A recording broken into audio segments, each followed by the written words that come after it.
So for a shorter person, like a good beginner bike, just based off of shortness and height, would be a cruiser. But if you're like 6'3", 6'4", does that really matter? Or is that even actually a hindrance to have a short bike if you're that tall? It could be a hindrance depending on just how large these people are.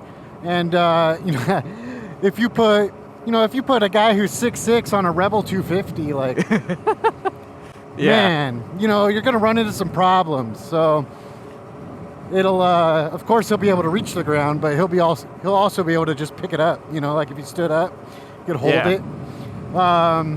So when you're picking a beginner bike, the idea behind it is to figure out what you're going to use it for and what style you're after.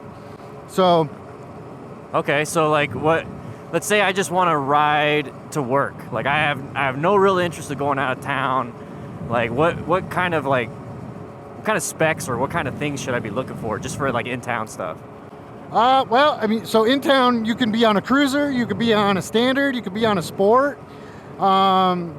If you don't necessarily need to haul ass, you could get away with. Careful here. Yeah, you could get away with doing a cruiser and a standard. Mm-hmm. Sport might feel like it's just too much bike for what you're gonna do. And then let's pass her up.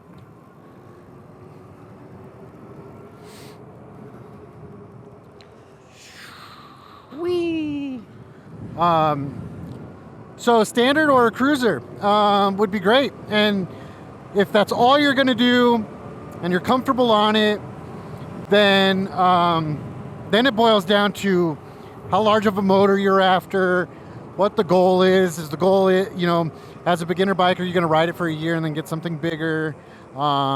Because then you're talking about a whole different issue when it comes to monetary risk, right? So. Oh yeah, because beginner, you don't want to put like a massive risk for something that, that like you're just now starting into. Right. Yeah. So, a lot of people, ideally, you get a bike that you're going to be able to grow into and not out of. If you can afford it, and you can get a bike that is going to satisfy all of the needs that you want it to satisfy, and then have it for, I don't know, three years maybe, man, that would be awesome. So that means the money you're spending is going to be money that, you won't lose immediately. Bikes they're not investments, but that's the ideal scenario. Okay, so like